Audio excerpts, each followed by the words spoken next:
Understanding is that the recent theme here in chapel services has been, does God have a plan for my life? And I want to focus on that theme again today with you, but maybe take just a little bit different direction, maybe a different perspective, because God does have a plan for your life. The psalmist said before your DNA was ever formed, God had formulated the plan for your life. And so that's a given. God has a plan for your life.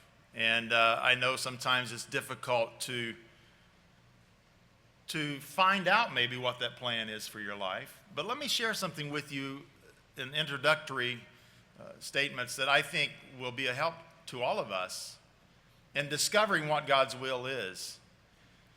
And that is, if my life is at this moment in the center of God's will, as best as I know it, that predisposes me to be in a condition that whenever God's ready, and He will let you know, He can communicate that.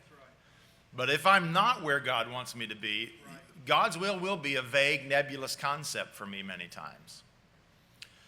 And throughout our life, once God does reveal His plan to us, unfortunately, at least for me, God has never given me the exact details, or He's never given me all the chapters in the book that's being written.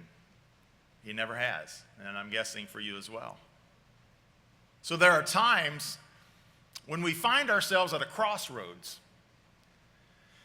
and God's plan is we understand what God's plan is, but now we've got this situation, this circumstance, and we're at a crossroads, and we have a choice to make.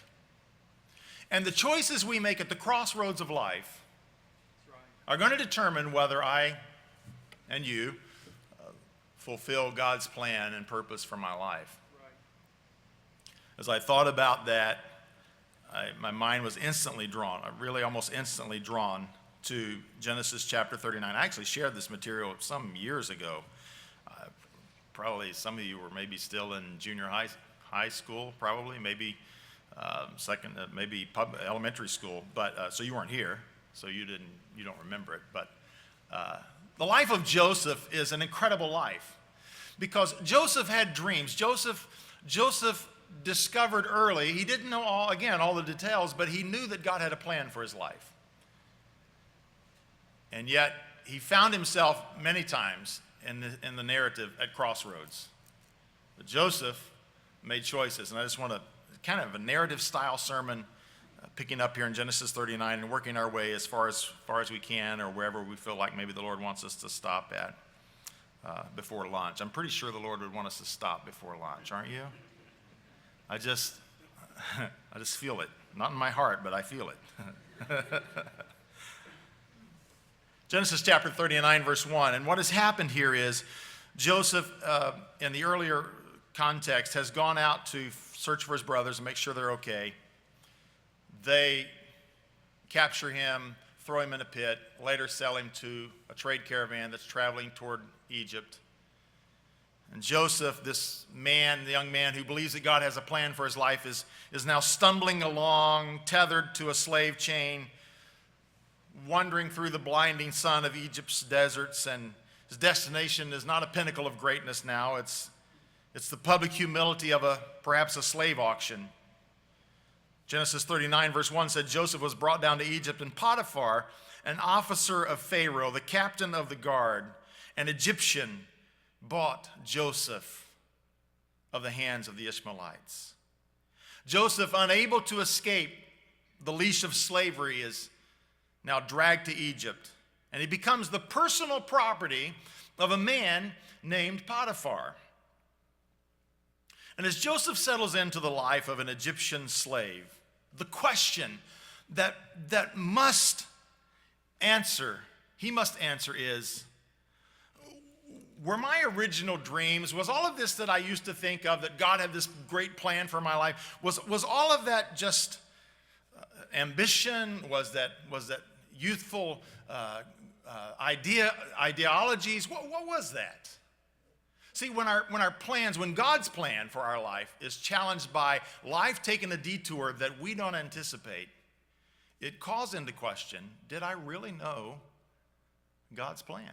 Was this really God's idea? I think the phrase of verse 2, the first phrase of verse 2, expresses a fact that readily Joseph may not have instantly recognized. The phrase declares, do you see it? The Lord was with Joseph. How many of you know that that's a realization often better seen in hindsight rather than real time? That's true. That's true. At times, the drama of life causes us to miss the hand of God that is writing the script. And I think such must have been the case for Joseph. I want us to talk about some of the particulars of God's presence in Joseph's life, but please consider this important life principle. The final chapter of any man or woman's life, while made possible through God's amazing grace, is only realized because of the personal decisions that are made, both in the triumphs and in the trials of life. Choices.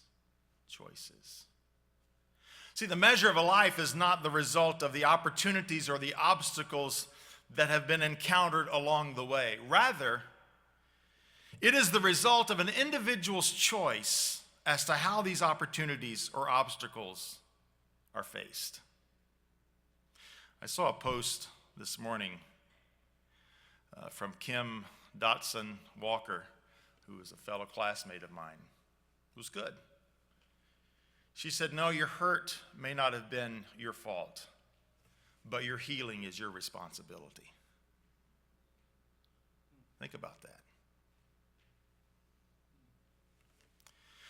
See, leaders or people who realize God's plan for their life, truly successful people, are those who under God do the best they can with what life has brought to them. And as this story reveals, life doesn't always dance to the music we're playing, does it? You see, when adversity comes, the temptation is to cancel the ambition, the quest for excellence, just to resign myself to the fact that it was never really meant to be anyway. And in that moment, it's easy to allow the zest for life to give way to cynicism, settling for an average and mediocre life. The temptation that accompanies difficulty. It was easy for Joseph to look forward to a life when he was just a boy. Mostly his life was ahead of him. It was easy when he wore the coat of many colors. But now the security of that coat has been stripped away. Now he wears a slave's garb. It's easy to think grandiose thoughts when you're home having visions of bending sheaves and falling stars. But now his dreams of greatness have given way to the fate of slavery in a distant land. So what do you do when dreams turn to dust? When the choice son becomes the cheap slave? When your destination for greatness, all of us want to get there, is delayed by a detour? What do? You're at the crossroads. God has a plan for your life. He still does. God is not surprised by this. It's choices that we make. And it was in this moment that Joseph surrendered his life to God in a way that he had never done heretofore. It was in this moment that Joseph resolved that if I cannot be great as a master, then I will be great as a servant. Choices. And God won't make that choice for us. We have to make that choice. See, greatness is not the result of having your tie straight on the day of the big interview. Greatness is born out of a commitment to excellence among the mundane and the undesirable assignments of life.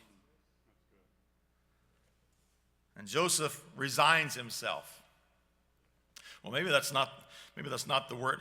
How about Joseph squares his shoulders and he sets his jaw and he deepens his confidence in God and declares that if a life of slavery is to be his place in life, then he will be the best slave that the Egyptian empire has ever known.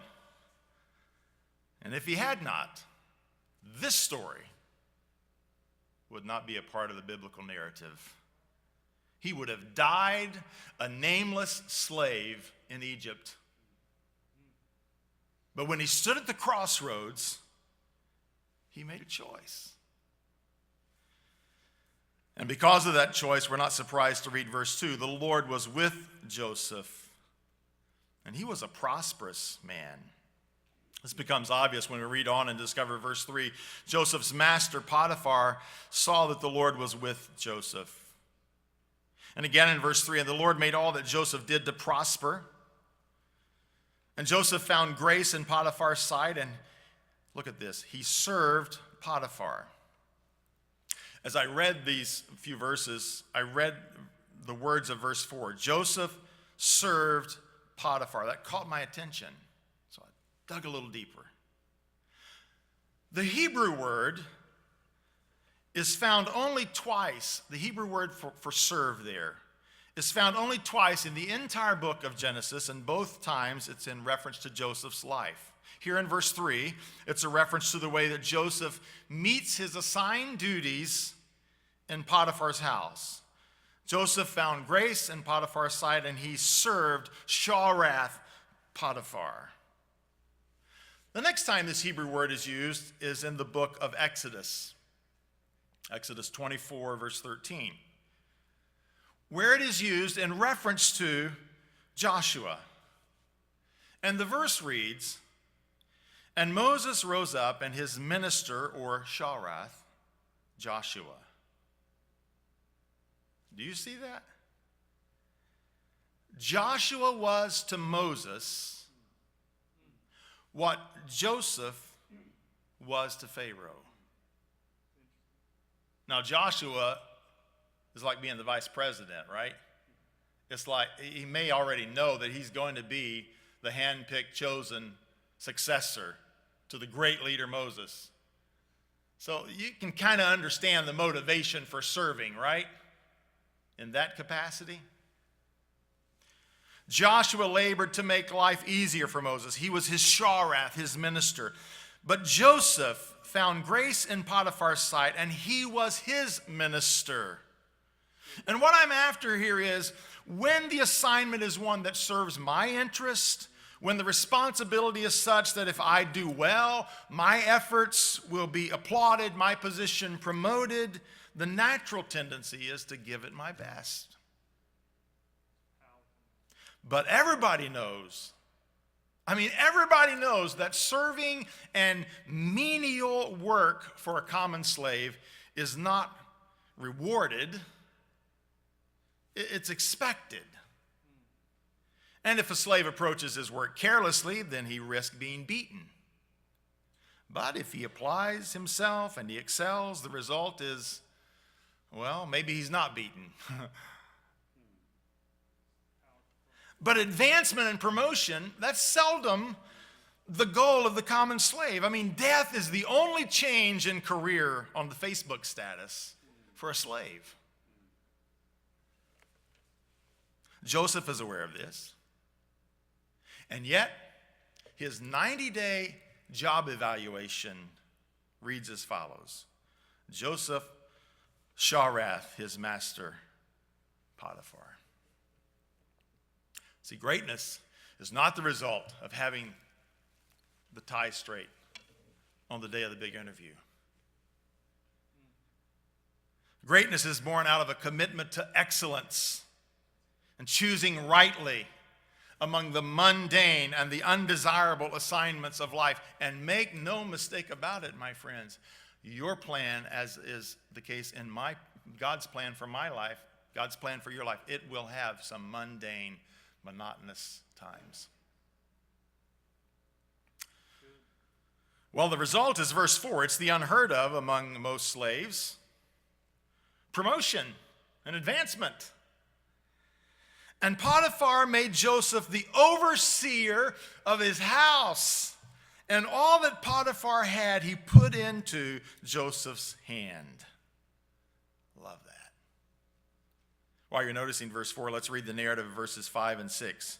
And it came to pass from that time that Potiphar had made Joseph overseer in his house and over all that Potiphar had, that the Lord blessed the Egyptian's house for Joseph's sake. And Potiphar left all that he had in Joseph's hand. He knew not aught that he had save the bread which he did eat. So Joseph is promoted, and the result is further prosperity for Potiphar. Now, that last verse would have never been written had it not been for the choices that Joseph made. Character is what causes us to make right choices. Character. You know when character is formed? Character is forged in ordinary life. It's a Monday through Friday exercise. Character is forged in ordinary life, and then it's showcased in extraordinary moments, and always in that order. Joseph is where he is because of the choices he's made. I like this next verse. This might be a verse that the ladies need to hear today. Verse 6, Joseph was a goodly person and well-favored. It's a rather bland way for the Old English King James Version to tell us that Joseph was well-built and handsome. He was a 10. He was a real head-turner. I mean, when Joseph came into the room, the ladies noticed. To elaborate, I share the following only for the humor of the account. But one of the chapters of the Quran is devoted entirely to Joseph. This may be the first time the Quran's ever been referenced at the pulpit here, but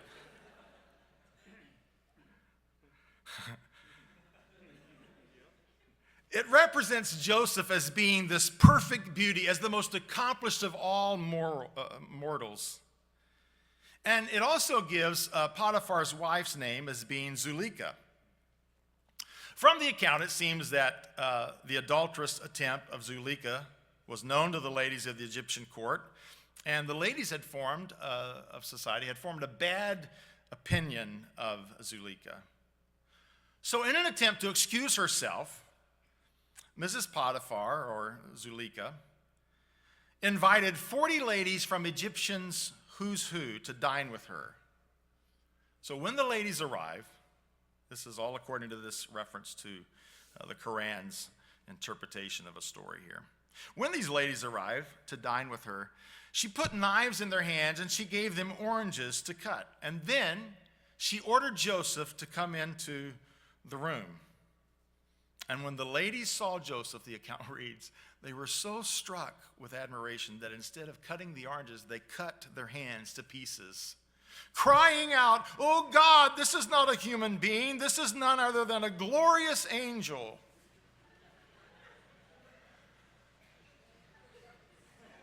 Now, all of you handsome guys should probably start calling out and warning the kitchen staff before you make your entrances.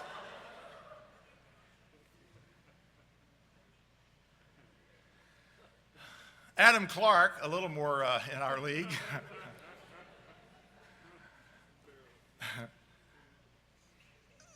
has some idea that actually this Mrs. Potiphar was a very chaste woman, but Joseph was so incredibly handsome that he alludes to this poem. I understand from the daily increasing beauty which Joseph possessed how love tore away the veil of chastity from Zuleika.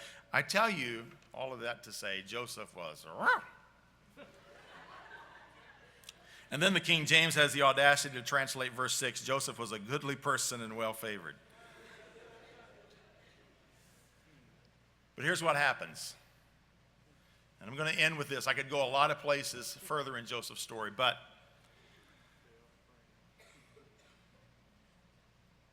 Joseph is admired by Mrs. Potiphar. And he's got a position of prominence now. I mean, he is known at the Nile Savings and Loan. The Egyptian stock markets recognize him. This guy trades and he's successful. He's brought Potiphar some substantial wealth. Put yourself in Joseph's situation. His lifelong dreams have been dashed when he's thrown into a pit, then sold at a slave auction. He becomes a servant. And finally, after some time, he gets to a place where he's recognized, and He's promoted. He stops wearing slave's garb. He's a successful businessman for Potiphar. Can I tell you that just as disappointment can cause us to abort God's plan for our life, so can advancement. And while disappointment and discouragement maybe sharpens our spiritual senses to turn to God maybe for a moment, advancement and promotion can dull our senses to where we kind of give up on God's plan and we think, you know what, this is a pretty good life right here. You're going to face that temptation. Yes, sir. Yes, sir. That's good. Joseph faced the temptation at a crossroads of temptation, sexual temptation. And he stood strong. Joseph faced the temptation of being lied upon, and he resisted bitterness and cynicism and anger. But when he became a prisoner on trumped-up charges, what did he do? He said he made the same choice he made when he became a servant. Joseph said, you know what? I had dreams of greatness when I was a boy. I didn't ever dream that I would be a prisoner in a foreign land with no possible hope of parole. But if this is what it is to be, I will be the best prisoner that Egypt has ever known. And he made a choice. As a result, he became the prison trustee, the warden, second only to the warden. He had a long detour in his life. And I just wanted to come today to tell you that your life, as my life, is going to take detours. Even though it's God's plan, it will not march down the parade route that you've marked out for it. It just doesn't. And where a lot of us miss God's plan is at the crossroads of disappointment, of opportunity, of temptation, of broken relationships and suggestions to bitterness and anger. But Joseph, in all of this, made right choices. While a student here, you're in the dreaming years. This is preparation. But when the course requirements have been met and the tassel is turned and your dorm room is emptied, I was going to say cleaned. That'd be a first, wouldn't it? You will begin to live out what you have dreamed and planned for. For some of you, that will take you to a classroom. For others, you will go to the mission field. Some will move to a parsonage. Still others will begin a career that may not be a Christian service, but at least it will be what you feel that God has planned for you. And at the risk of sounding like a pessimist today, I have just prepared you for real life. Life has crossroads. And whether you realize the plan for God is going to determine whether you make the right choices at those crossroads. And today, I'm asking you right now to make the right choice. But remember Joseph, and at the crossroads of your life, make the choice to let God's plan be fulfilled in your life. God bless you. Thank you for your time.